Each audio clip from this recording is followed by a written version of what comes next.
সদর enforcement team মহকুমা শাসকের নির্দেশে অর্ডার মোতাবেক আমরা এখানে মূলত আলু পেঁয়াজের অভিযানই বিশেষ করে এসেছি। আলু পেঁয়াজের একটু ঊর্ধ্বগতি রয়েছে, আলু পেঁয়াজের মূল্যের ঊর্ধ্বগতি রয়েছে। তো আমরা যাচাই করলাম, দেখা গেল পেঁয়াজ হোলসেলে 65 থেকে 68 এবং রিটেলে 70 থেকে 72।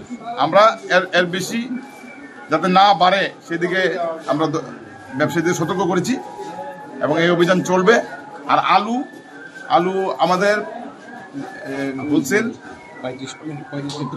31 টাকা হোলসেল আর রিটেল 35 টাকা।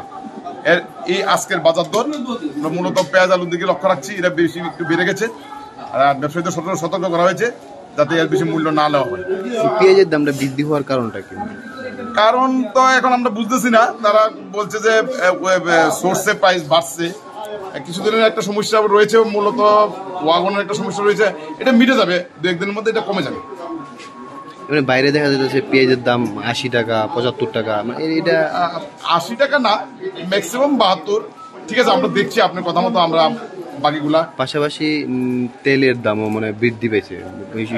আমরা এখন যাচাই করবো, দেখছি ইঞ্জিনটা একটু বেড়েছে। আমরা এখনই যাচাই আমরা অভিযানে চলছি এবং এই অভিযান চলবে আগামী দিনে।